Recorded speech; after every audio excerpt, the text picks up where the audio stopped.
explain how I first started to go into the prison, which was that the Methodist chaplain to the prison, because the prison has all sorts of flavours to chaplaincy, she wanted to run a charity where people mentored people coming out of the prison. And I was working as a tax specialist and in the tax courts, and I thought, well, I can do a bit of mentoring. And I started to mentor men coming out of the prison. It was touch and go, wasn't always very successful. And then we decided that we would try and do a money management class in the prison, and I went in once a week to do that as a teacher. And then the Quaker chaplaincy became available, and because Wandsworth has always had a slot on chaplaincy in Wandsworth for a chaplain, because it was a prison that held large numbers of conscientious objectors through the First War, and it's kept its Quaker chaplain going. I suppose in about 2014, I started to be the Quaker chaplain and to go in 1 day a week. Most chaplains in a prison visit the people of their own faith, and of course then there are rarely Quakers in the prison. I've had two. So I laughingly said that I would be the chaplain to the nuns, the foolish people who, when they arrive in the prison and they're asked what religion they have, they write none. Okay. Sometimes NUN they write. And that it's an entirely stupid thing to do, because when you're in prison, you're locked up, you're pushed around by the officers and supervised and watched, and anything you say is passed on through the chain and recorded. The chaplain is the old-fashioned social worker in a prison who comes and talks to you and sits and listens to whatever you want to talk about, and it's the ear of kindness in a prison. So if you ever go to prison, don't write none. And I often say to people, write Quaker, because if you write Catholic, the Catholic priest has got 600 people in Wandsworth to get round. If you write Quaker, what nice lady!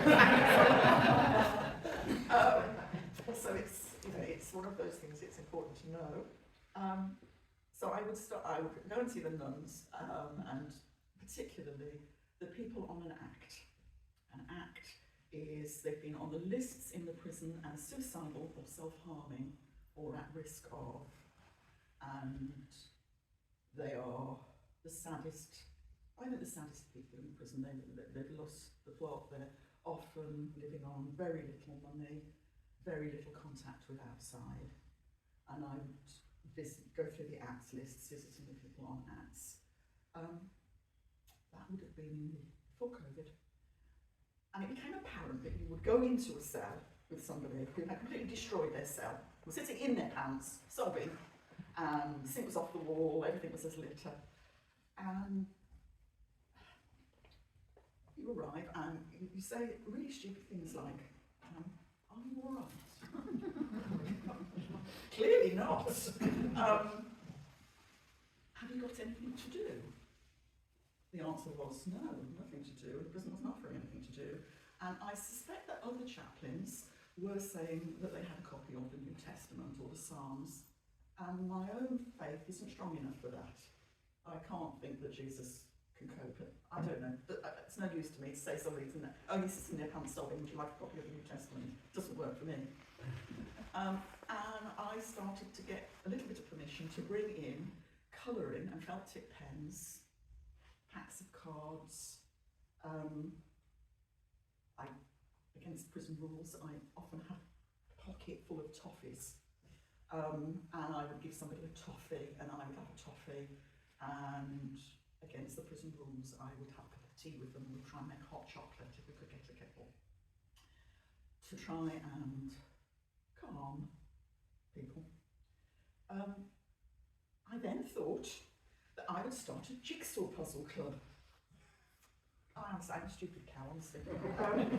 I thought I would buy second-hand jigsaws, we'd get them through security, I would stand at a table like this and I'd lend them out, and on the Friday they'd bring them back and they'd swap them, and I gave them out and we never saw them again. And I just got more jigsaws, and we all did jigsaws, and it became a very successful thing. I was giving out jigsaws, and you can get jigsaws free, actually, people find jigsaws for you. And they also found me paper and biros and pencils, and the prison allowed them. And men would then start begging for chess and dominoes. And just before COVID, a man in the prison who worked in the IT department, a prisoner, who liked playing chess, made a board for us, which you could get, he made it on photocopying paper and you could laminate it, stick it together, but it fitted the size of our counter. So you could play in a cell and the board didn't fall off, and it was laminated paper. So I wasn't buying boards, I was buying chess sets. And I started a charity called the Wandsworth Prison Welfare Trust, and I begged from all sorts of charities. And as we went into COVID, the governor gave me £8,000 and I bought vast quantities of chess sets, counters, dice, playing cards, felt tip pens, and we had a sort of factory. I had a room in the yard that had previously been used for teaching, and staff that couldn't go out onto the wings because they were sheltered. We were running a sort of factory making chess boards and Ludo boards and snakes and ladders boards and backgammon boards, so that every cell should have a pack. And all the way through COVID, I worked every day. I stopped coming one day a week. I was working 6 days a week, keeping the packs going, keeping people in jigsaws. And the prison gave me a little house outside the prison, which had previously been used as the visitor centre, where the Oxfam shops were all closed. So in Wandsworth, everybody wanted to get rid of books and puzzles, was bringing it to the little house, and we were taking it into the prison. So I had 22 book trolleys running because our libraries closed and our librarians went away. Tell you my grudge, our librarians locked up on the day of COVID starting, and so we've no access to the library books.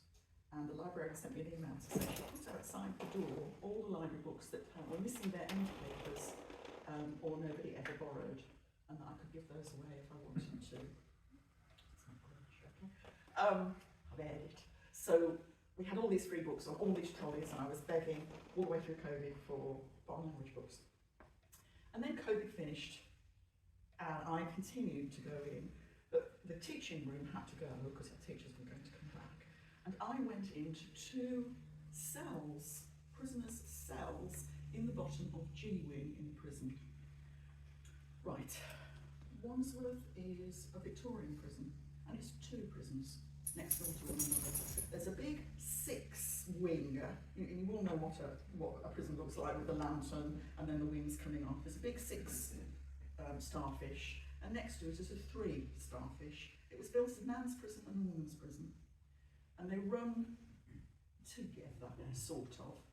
The regime on the 3-winger, Trinity, is supposed to be less arduous than on the 6-winger, Heathfield, and we're supposed to put more secure prisoners we know more about, workers there. And I had 2 cells on the bottom of G-Wing, which were stuffed full of jigsaws and books and all the stuff that was going out to the wings. And I worked there after COVID until November of last year.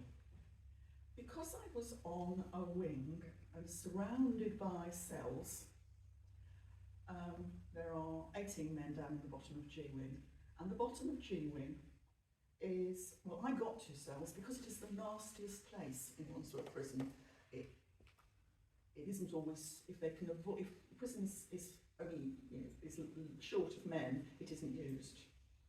But it is used at the moment because we're full. Wandsworth holds 1,600 people. It was built to be single man to a cell. We're almost completely double manned to a cell. The cells are very small.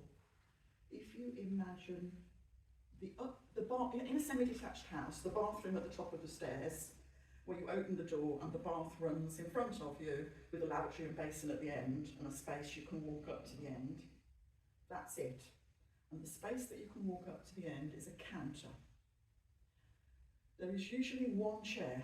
There is not room for 2 chairs, and there isn't room for 2 people to lie on the floor.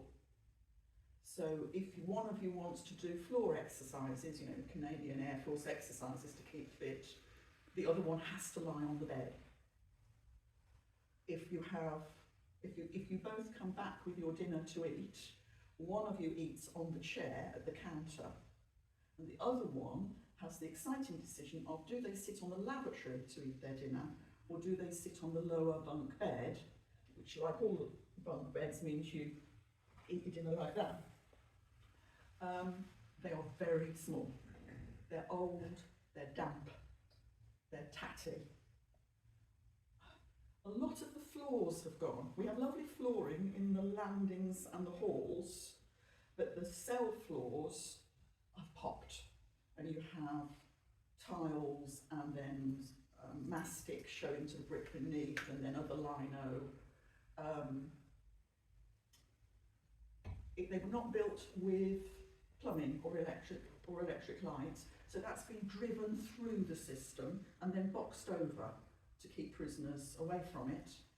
And of course the boxing provides wonderful runs for rats, mice, cockroaches, silverfish. We have them in spades. You don't usually get rats in a prison. The ground floor, the basement, is the ones, twos, threes, fours. There's no basement, it's the ones, the basement. You have rats and cockroaches on the ones and twos. I don't know what it is. You don't get cockroaches and rats on the threes and fours, but you get mice and silverfish. But they run the prison, and it makes life very difficult. The other thing you see in a prison, I have never walked in a hospital or a library and seen pigeons just walking down the corridor in front of me. We have pigeons that get in because we have all the central areas are glass lit from the top. And in order to get ventilation, the top roof lights are opened and the pigeons come in and they just walk everywhere. With jokes about them. You'll go onto a wing and not see any pigeons, and somebody will say, yeah, but a lot of Russians, they put them in the pot. I don't think it's true. But it's, what I'm describing is a nasty place where vermin are very active. When COVID finished, and I got this sort of factory going, and I went into the 2 wings with the men around me, we never really came, in Wandsworth we never came out of COVID very well. When the staff came back, they didn't come back. On any shift at the moment, only 40% of our staff turn up. I mean, I often laugh at people. See, if you were running Boots the chemist and the stock kept arriving, but the assistants, more than 50% of the assistants didn't turn up, you'd be in a problem area. We are in a problem area. So we haven't staff to open all our wings. And what actually happens is that we keep men locked up for 22, 23 hours a day, sometimes longer. And that many people on a Friday at about this time will know that when they've been given their lunch, they won't be out again or have any capacity to be out again until Monday morning in this very, very small space. You also are in this very small space with people sometimes who can't speak your language, because of the 1,600 in Wandsworth, about 600 are foreign nationals. And that's because we're close to the airport and we're holding people who might be deported or extradited, and we're into the London court, so they're doing extradition and deportation proceedings. So we've got a lot of foreigners, not all of whom speak English. We have an awful lot of people who are very mentally ill or borderline mentally ill. So if you imagine when you're sharing, you not only fear that you're sharing, that the man that arrives at the door to share with you is going to be a serial rapist, but you can also think, he can't speak English, or he's not quite right in the head. So it's a very tense place where we keep everybody locked up. I'm in the basement with these men around me. They get to know me very well.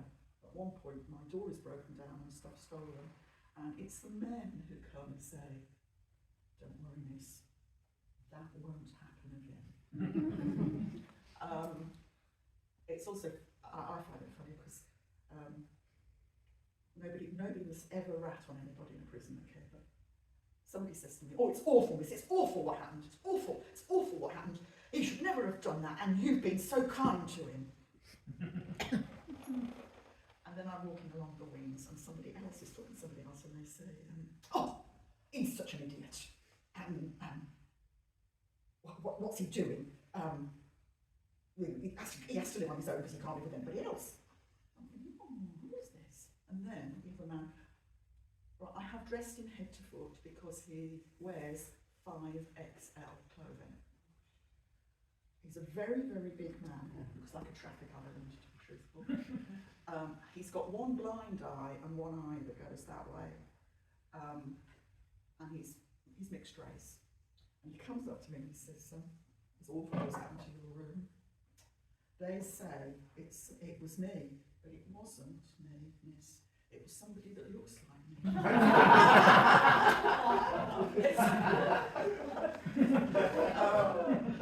Anyway, so life is true. I get to know my neighbours very well. My immediate neighbour, one day I come in and he's hanging, and I blow my whistle, ring the bells. He's cut down, he survives. But I own him. Don't mean it's a very strange thing to say. I'm very fond of him. I've seen him very fond of him. I've seen him very near to death. I spent an hour panicking outside that he is dead while he is revived. He ended up sitting in my room having a cup of tea, complaining that his neck hurt, with me saying I was very bloody pleased his neck hurt and I wish it had hurt more, and I must never ever do that again because it would hurt more. He had a brother who'd been hit with a machete. They'd both been in care. They'd been thrown out of care when they were 16 because they were grown up. They'd lived as drug mules, I think. At one point, he was made to share. The boy he was sharing with stole all his clothes, and he sat there weeping because he thought he was about to go out and he had nothing. And he said everybody else in the prison had something. They all had people family to go to, and places that would look after them, and indeed people in the prison who would fight their corner. And he had nobody. This is where, at this point, I put £25 through the prison system, through the back system, into his account. And that was where I cracked. Okay, you must all know where I cracked, and that was with Jordan. Over the course of the next 2 years, I probably gave 6 men, 7 maybe, money, always under £25, one man I think 15, when they were about to go out and destitute, and in some way getting very upset about it. In Wandsworth, if you're Irish or a foreign national, you could have had that money from a charity, but we didn't have anybody that would give to white English people. Actually, one of the men I did give to was Irish, but we could the woman from the Irish chaplaincy had COVID and we could never get her. And that was why I was thrown out. When I was vetted, which was much after the event, it was discovered, and I was told I had put the prison at risk. I shouldn't have done it, but part of why I had done it was working in the basement with the men around me, and the fact that I had no supportive team, and I laughed the other day when I was talking about it and I said I went native. And somebody is going to interview me in a series where they're looking at good people who've done bad things. And there's 2 chaplains in the room who know I have done something that is against the rules and I shouldn't do it. And I shouldn't have. But it's when I was interviewed, I was asked why I'd done it, and humour is never one of those things you should use in prison. I said, well, you didn't get much for £25 in a prison. I certainly hadn't been buying kisses. No. Why had I done it? Compassion. And that was actually the end of it. And as soon as I said compassion, the interview finished. That was it. Compassion is not a word you use in my prison. So since then there was chaos, because I've got this, we've got all this stuff in the prison, we've got all these people that are dependent on the stuff, and I couldn't go in, and the prison wouldn't take anything from me. And they won't take, at the moment, well, the old government wouldn't take anything from me, and I had the feeling that she thought I was a drug dealer or was doing something weirdly horrible. I wasn't. I can assure you I have never taken any drugs, weapons, mobile phones, nothing. I am the world's greatest dealer in second-hand jigsaws and felt tip pens and colouring, and occasionally sweeties all wrapped up.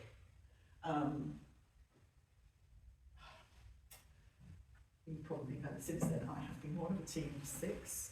We had a meeting in our meeting house where I explained what conditions were like in Wandsworth, and somebody said, some Quaker said, what are you going to do about this? At that point I didn't have the heart or the stamina to think what I was going to do. I didn't know where I was. I felt guilty, I felt awful. And there's a team of 6. We have been to see Prison Reform Trust, make friends with Prison Reform Trust, Howard League, Channel 4 and the team at Channel 4 News, who are very good and are very pro-prison reform. At the moment we're bidding to be presenters on the Today programme. We've tried to get onto radio programmes. I've done articles. There's a newspaper in the prison, like the London Metro. The prison has a newspaper called Inside Time, which goes to all prisons in England, and actually doesn't seem to belong to the prison service. You can write anything you like, almost, in Inside Time. And I've had big articles in Inside Time describing what's happened and why, and if anybody's in Wandsworth, will they write to me and tell me what condition they're in? Or will they get their mum or their girlfriend to tell me about their conditions, so that we can lobby about their conditions? Because what you get when you lobby about prison conditions to the government is you get the most beautiful prose. You get sort of press releases of, Wandsworth Prison is our high priority, and we have £84 million to spend on prisons shortly. And we've got projects to deliver strategies. It goes on for pages. And I am left thinking, is this going to put anybody into a pair of socks? So I want to know from the men who are there, have they seen a rat? Have they seen any vermin? Have they had their meals out of their cell? Have they gone down to Surgery to collect their meals? Or have they had them delivered to the door? How's the water run? Have they had hot water? In Wandsworth, it sounds stupid, doesn't it? We didn't have any water last July. The prison was cut off from the water supply for 10 days. And everybody was running on bottled water, which ran out. Now,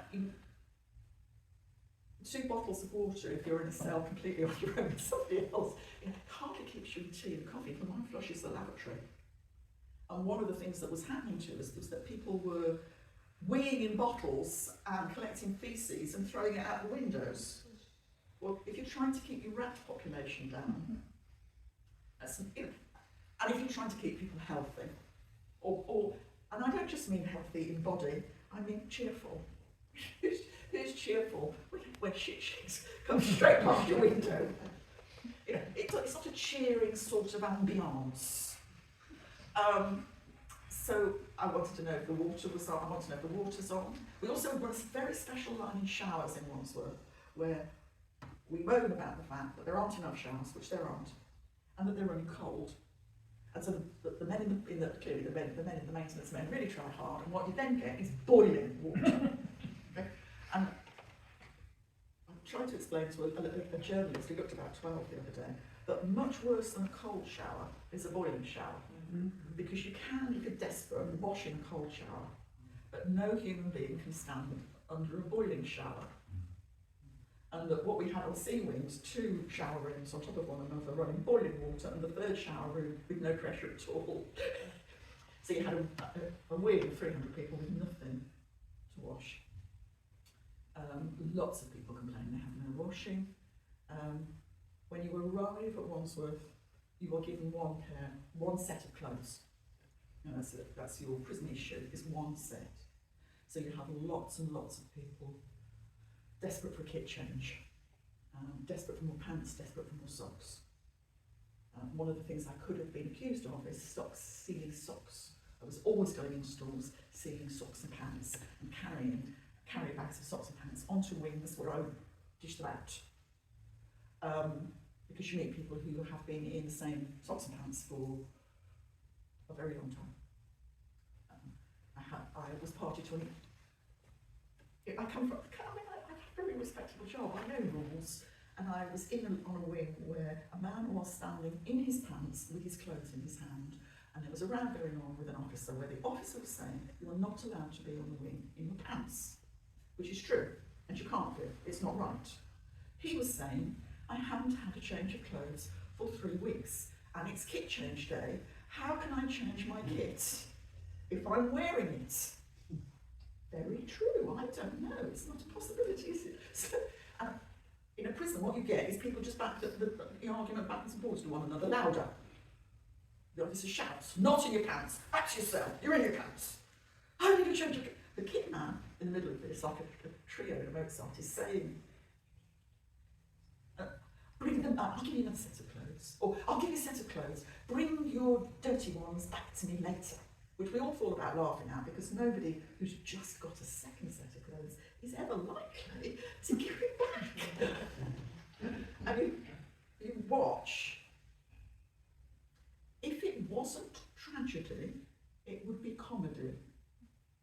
Because we are scratching around with no pants, with our vulnerable prisoners are at the back of the Sea Wing. First half is ordinary prisoners, back half is vulnerable prisoners.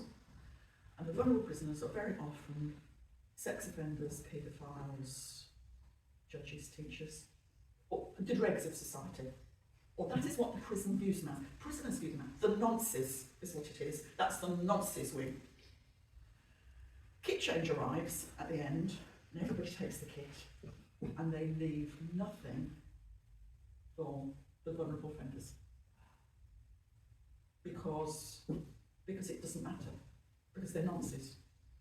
And anyway, we'll all have a go at it. We're all very short of kit, but nobody says, oh, well, we're all very short of kit, actually, you're in your own clothes, so maybe so you leave that. We need some for the back of the wing.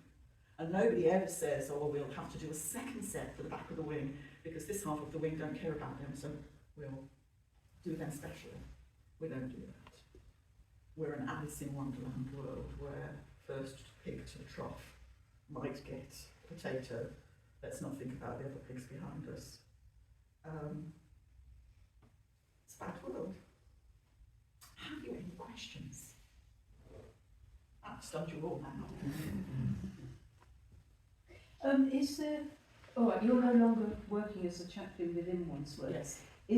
Have they allowed anybody else to go in from the Quaker? There is a new Quaker chaplain who's going in 1 day a week, who did work with me before she was in man. Strangely, the chaplaincy team has disintegrated. The managing chaplain left and went to Pentonville. We're advertising for a new managing chaplain.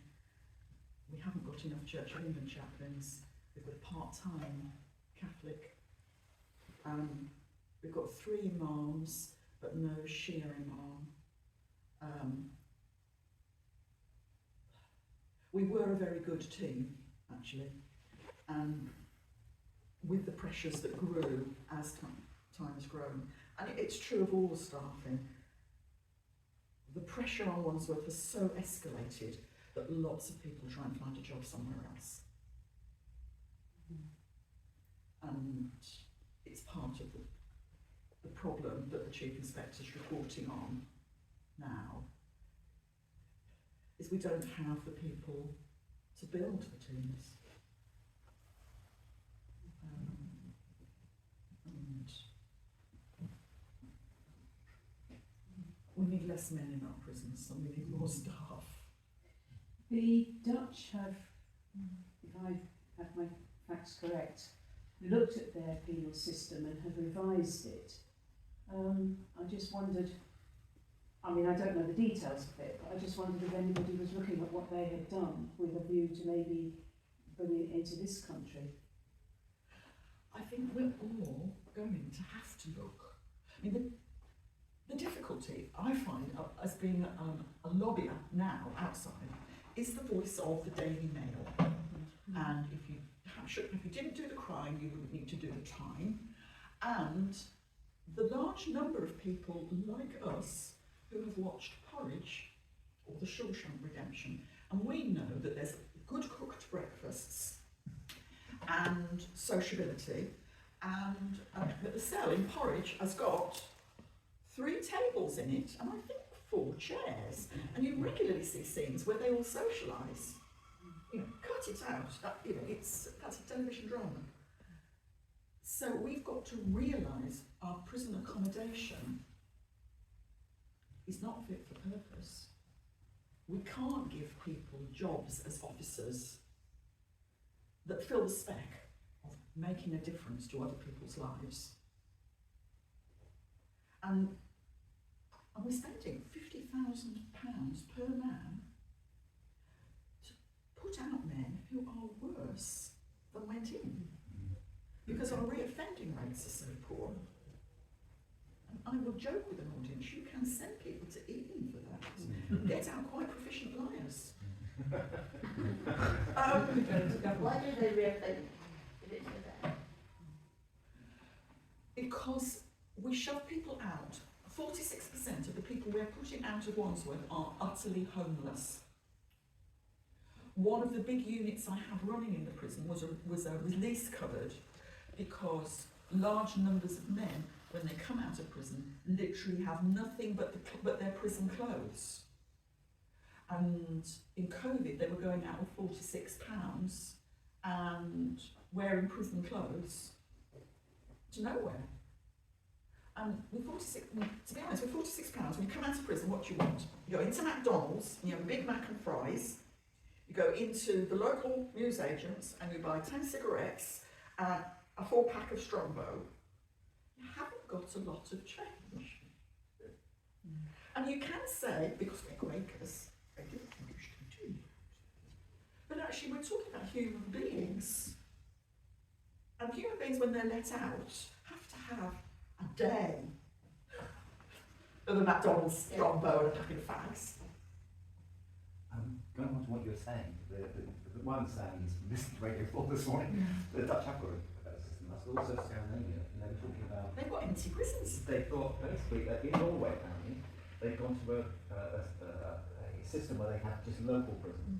So people are actually imprisoned close to their community. So they have more, whereas you have hundreds and hundreds of people in Wandsworth, you have no more than 70 people in a local prison. And the prisoners there would have 3 visits a week from family and friends. They would have chronicle visits in order to actually maintain relationships. One of the reasons they can't cope in society is that they haven't got any community when they actually leave prison. They've got no friends. They've lost their friends, or they go back to their friends. They're the ones who got them in trouble in the first place. And I think their reoffending rate in Norway is on about 20%, where ours is way up. And in a way, your chances of getting a job is much higher. Are much higher, because if your friends are coming and going and your family are coming and going, then it's and you know a certain release date.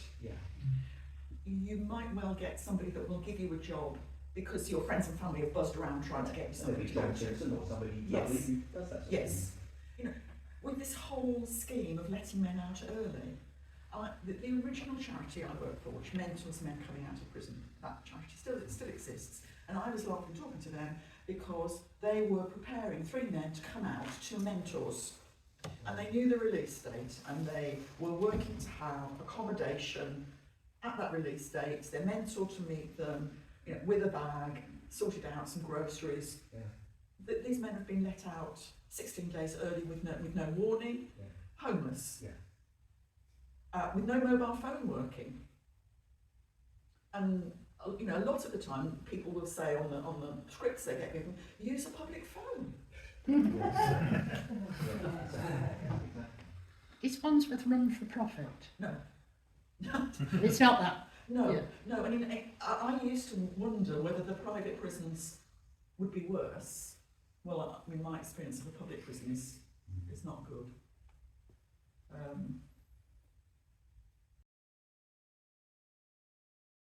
Community. So they have more, whereas you have hundreds and hundreds of people in Wandsworth, you have no more than 70 people Yes. in a local prison. And the prisoners there would have 3 visits a week from family and friends. They would have chronicle visits in order to actually maintain relationships. One of the reasons they can't cope in society is that they haven't got any community when they actually leave prison. They've got no friends, they've lost their friends, or they go back to their friends, they're the ones who got them into trouble in the first place. And I think their reoffending rate in Norway is on about 20%, where ours is way up. And in a way, your chances of getting a job It's much higher. are much higher, Yeah. because if your friends are coming and going and your family are coming and going, Yeah. then it's, and you know a certain release date, Yeah. you might well get somebody that will give you a job because your friends and family have buzzed around trying to get you Somebody something to go John to. Simpson or somebody Yes. who does that sort of Yes. thing. You know, with this whole scheme of letting men out early, the original charity I work for, which mentors men coming out of prison, that charity still exists. And I was laughing talking to them because they were preparing 3 men to come out, 2 mentors. And they knew the release date, and they were working to have accommodation at that release date. They're mentored to meet them, you know, with a bag, sorted out some groceries. Yeah. These men have been let out 16 days early with no warning, Yeah. homeless, Yeah. with no mobile phone working. And you know, a lot of the time, people will say on the scripts they get given, use a public phone. Is Wandsworth run for profit? No.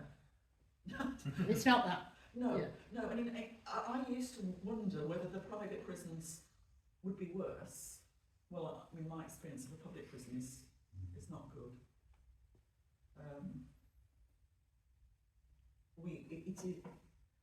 You know, Bedford's in special measures. We are. I think there's 3 others. There seems as if there's nothing anybody can do, because there's no way to put the men that we would need to decant to get the rats out of G-Wing, for a start.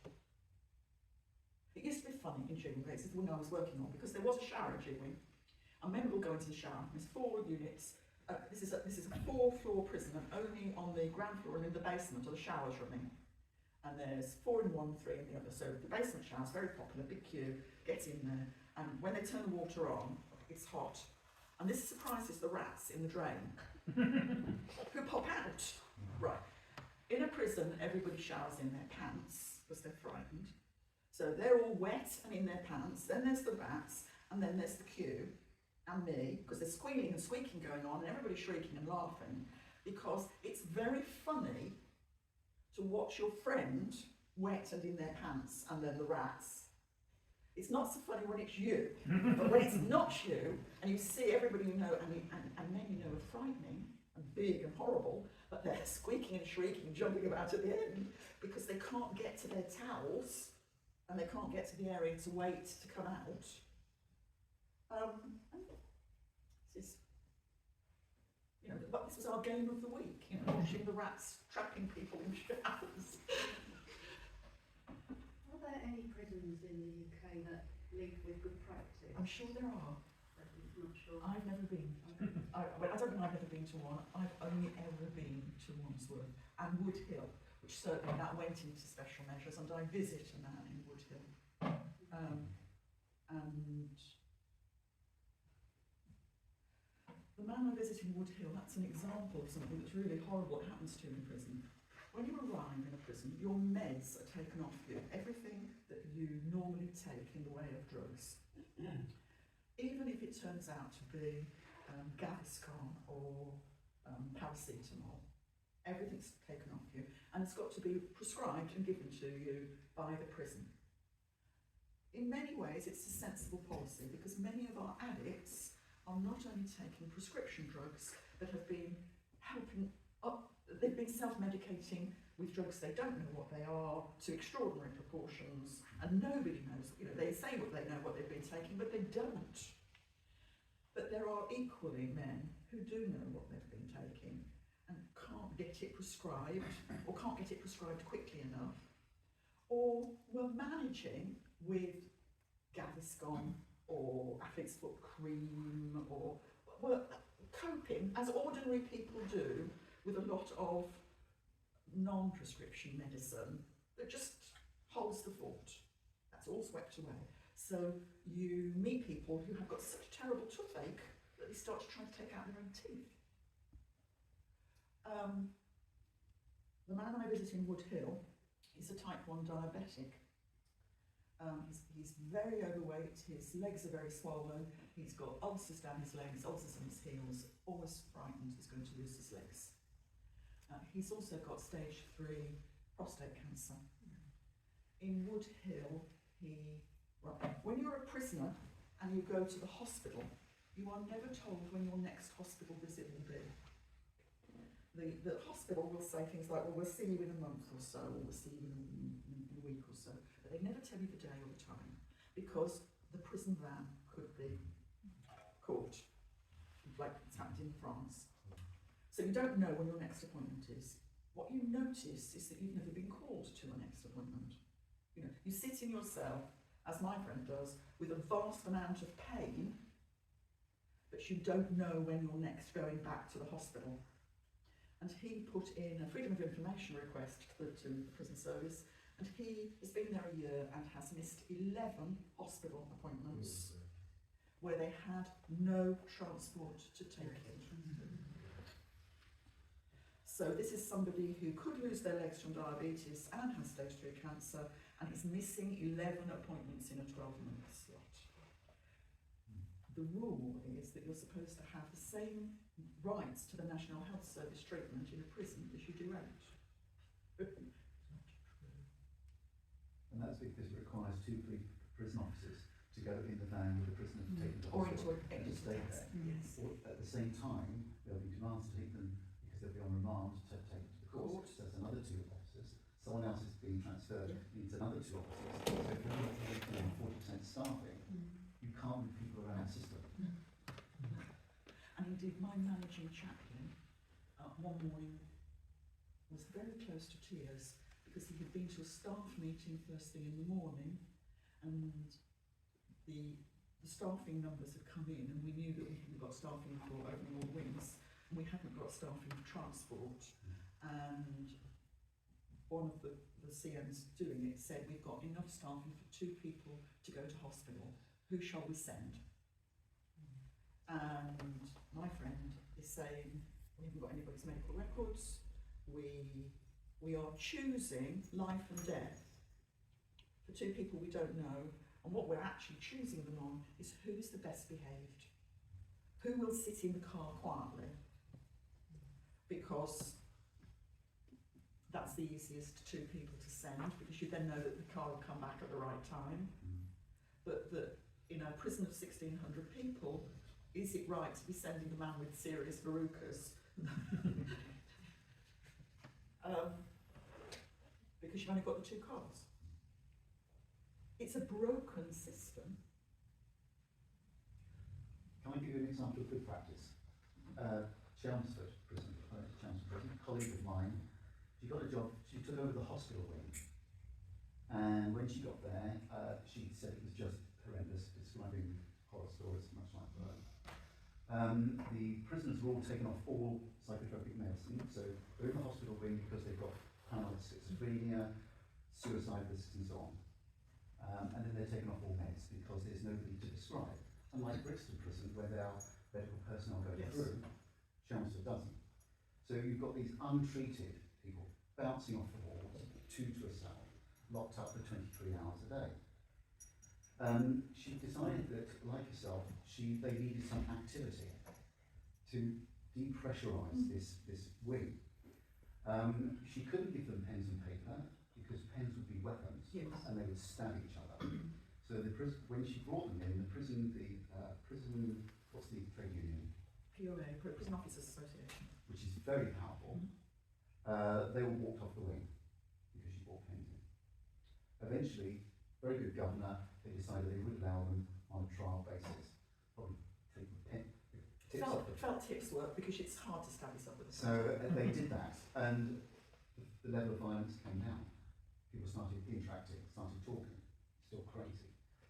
Then eventually she suggested having a billiard table, a snooker table, which is snooker cues and things you could put in a sock. I mean, then prison warders walked off. She got the table, and then they opened the doors for certain hours. So prisoners started mixing with each other. Violence levels just plummeted. And the prison warders on the hospital wing then became the advocates for the progressive things that she was trying to do. And eventually she had sex education, literacy classes, but only on the hospital wing, because that's where they had the more enlightened prison officers. Yes. So It can be work. done. It can work. It can. And I know when the charity was running in the prison, officers were running after me saying, could they have a radio, could they have colouring? You know, that they, not only do they know it makes a difference to the prisoners, they also know that it makes it easy, you know, that if your prisoner is colouring for 6 hours, they're not ringing the bell or attempting to commit suicide, and that makes for a much easier life. It can be done. But you need less men in the prison than we've got at the moment. And more officers and more staff. And there needs to be some sort of proper discharge policy, doesn't there? Yes. I mean, it seems that's the crucial moment. I mean, however terrible things are inside, you've got to make some effort to help You can't people really, out. I don't Otherwise, think you you can release people homeless you know, and not think that they're going to. no, it just exacerbates the problem, isn't it? What about organisations like the one that's stuck in my brain, I don't know if it's still going, the Prison Reform Trust? Yeah, they are. But they're lobbying organisations. Prison Reform Trust and the Howard League are big lobbyists, and they've been very helpful. Make you laugh. Howard League, set off by Quakers, very serious, very academic, and then in the 1950s, the Prison Reform Trust split off it. So in fact, it's the Howard League Reformed. It's like any sort of religion. It's the Reformed Presbyterians are in fact the Prison Reform Trust. And that was Quakers that bumped off on the first lot. So you know, we're as bad as anybody, but the prison, they're lobbying bodies where they're pushing for prison reform. I didn't have anything to do with them because I was pushing for more socks and pants and colouring. Now I do know them well, and they're good, but you end up meeting ministers who are frightened of the Daily Mail readership. You know, even Keir Starmer is standing up and saying, what are we doing letting people out early? And we should have some system of punishment in prisons where if you don't behave, you're punished. And you think, they're all like talking to the crowd, and they think that the crowd likes punishment.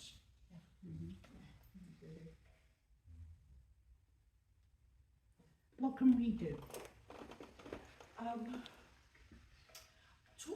Talk to any friend you have to explain that the prisons are disintegrating, and that we've got worse men coming out than went in, and it's costing them £50,000 a try at this. So we definitely need change, and we need political parties who will change.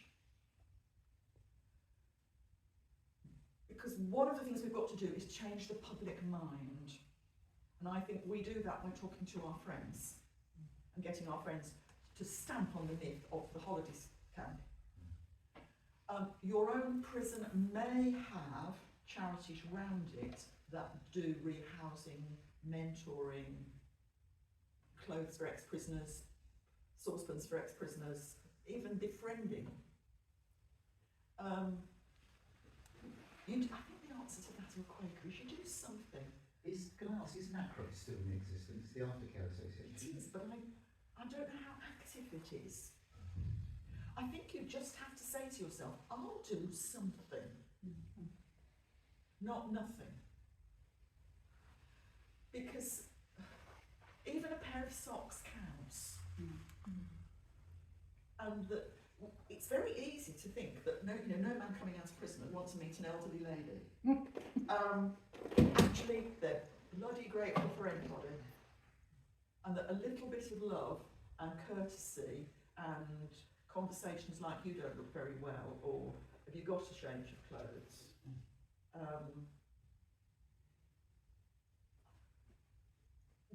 The grandma is very welcome. Make you all laugh. We'll stop here. But I make you all laugh. When I was mentoring, I took a man out of prison and I took him to Portsmouth, where he was going into a drug rehabilitation unit. And the charity had given me a little bit of money for toothpaste, shaving cream, whatever. We get to Portsmouth and we walk together along Portsmouth High Street and we're fond of one another. And I say, oh, there's the boots. Middle class cow, okay? And he looks at me very surprised and says, I'm not paying for boots. There's a Primark, a Poundland. We'll go into Poundland. Well, this is before COVID. I have never been into Poundland. So we separate out because he's going to fill his basket with goodies for washing, and I'm loose in Poundland. She's amazing. Absolutely amazing. And I end up holding in my hand a garden light, which is on a stake, garden light, which is has got a, you don't have to wire it in the sun charges its photos. And I'm standing there in the corridor with this thing, I look like Queen Victoria, okay? And I say, in the voice of my mother, I don't know where it came from, and I said it far too loud, I've never been in Poundland. Everybody looks at me. Hannah looks at me, and I'm there, this massive lamp. And he's at the side of me, and he says, don't worry, miss, I've never paid a till in Poundland.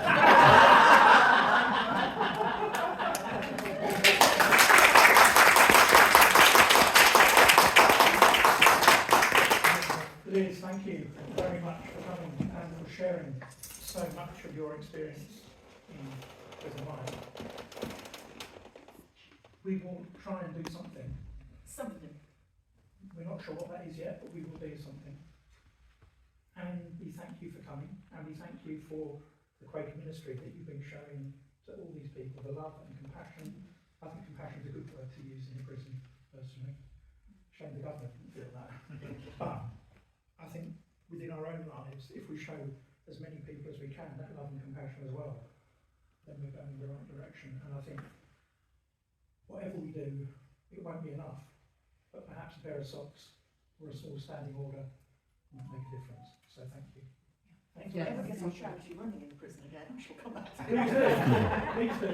Please do. We have a good cause, and that would be wonderful. So thank you again.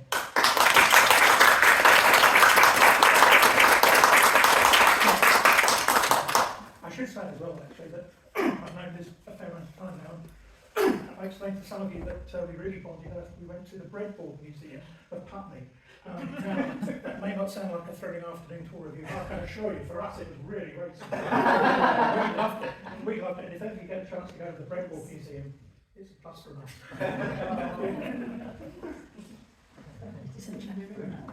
Food. Yes, lunch coming.